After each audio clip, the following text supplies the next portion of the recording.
नमस्कार दोस्तों। काल गणना का प्रारंभ भारत से हुआ। भारतवर्ष में प्राचीन समय से ही ग्रहीय गतियों के सूक्ष्म अध्ययन करने की परंपरा रही है। भारतीय काल गणना पृथ्वी, चंद्र, सूर्य की गति के आधार पर होती है। चंद्र और सूर्य की गति के अंतर को पाटने की भी व्यवस्था भारतीय पंचांग में अधिक मास के आधार पर बताई गई। समय व काल की विभिन्न इकाइयों की गणना हमारे ऋषि मुनियों ने आज से लाखों हजारों साल पहले बता दी थी। उन्हें यह ज्ञात था कि पृथ्वी अपनी धुरी पर 1600 किलोमीटर प्रति घंटा की गति से घूमती है। इस चक्र को पूरा करने में उसे 24 घंटे का समय लगता है। इसमें 12 घंटे पृथ्वी का जो भाग सूर्य के सामने की ओर होता है उसे अहो तथा जो भाग पीछे की ओर होता है उसे रात्रि कहते हैं। इस प्रकार एक अहोरात्र में 24 होरा होते हैं। अंग्रेजी भाषा का शब्द हावर भी इसी शब्द का अपभ्रंश है। पृथ्वी सूर्य की परिक्रमा 1 लाख किलोमीटर प्रति घंटे की रफ्तार से कर रही है। पृथ्वी का 10 चलन सौर दिन कहलाता है। पृथ्वी की परिक्रमा करते समय चंद्रमा का 12 अंश तक चलन एक तिथि कहलाता है। यह हमारी प्राचीन ज्योतिषीय गणना है। सारे विश्व में प्रचलित सप्ताह के दिन व क्रम भारतवर्ष में ही खोजे गए थे। पृथ्वी से उत्तरोत्तर दूरी के आधार पर ग्रहों का क्रम निर्धारित किया गया है। शनि, गुरु, मंगल, सूर्य, शुक्र, बुध और चंद्रमा। इनमें चंद्रमा पृथ्वी के सबसे पास है तो शनि सबसे दूर है। इसमें एक एक ग्रह दिन के 24 घंटे या होरा में एक एक घंटे का अधिपति रहता है।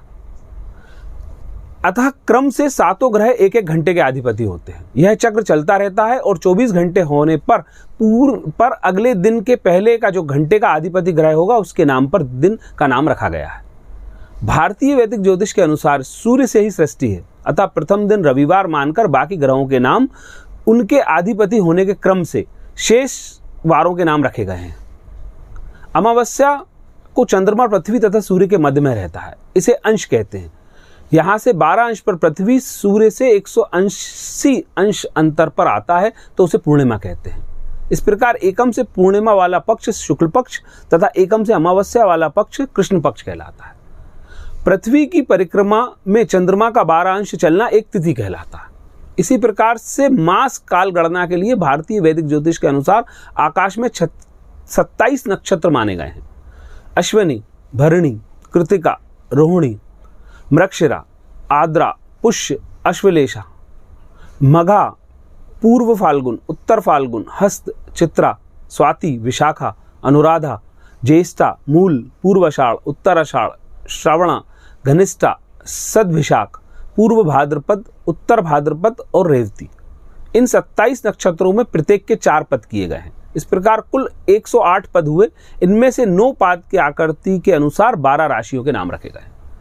मेष, वृष, मिथुन, कर्क, सिंह, कन्या, तुला, वृश्चिक, धनु, मकर, कुंभ और मीन। पृथ्वी पर इन राशियों की रेखा निश्चित की गई है जिसे हम क्रांति कहते हैं। इस प्रकार सूर्य अपने परिभ्रमण में जिस राशि के चक्र में आता है उस क्रांति के नाम पर सौरमास कहलाता है। इसी प्रकार से चंद्रमास जो नक्षत्र महीने भर सायकाल से प्रातः काल तक दिखाई दे, जिसमें चंद्रमा पूर्णता प्राप्त करे, उस नक्षत्र के नाम पर चैत्र, बैसाख, ज्येष्ठ, आषाढ़, श्रावण, भादो, अश्विनी, कार्तिक, मार्गशीर्ष, पोष, माघ तथा फाल्गुन ये मासों के नाम पड़े हैं। पृथ्वी अपनी कक्षा पर 23.5 अंश उत्तर पश्चिम में झुकी हुई है। अतः भूमध्य रेखा से 23.5 अंश उत्तर व दक्षिण में सूर्य की किरणें लंबवत पड़ती हैं। सूर्य की किरणों का लंबवत पड़ना ही संक्रांति कहलाता है।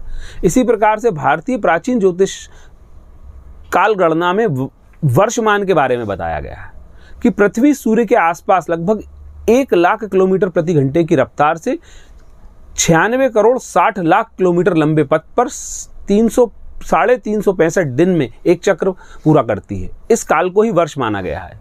यह काल गणना भारतवर्ष में हजारों लाखों साल पहले हो चुकी थी और इस आधार पर सनातन हिंदू धर्म का ज्योतिष व पंचांग बना है जो कि एकदम सटीक गणना पर आधारित है। इस प्रकार हम यह प्रमाणिक रूप से सिद्ध कर सकते हैं कि हमारे प्राचीन ऋषि मुनियों के द्वारा ही काल गणना दुनिया में सबसे पहले की गई थी।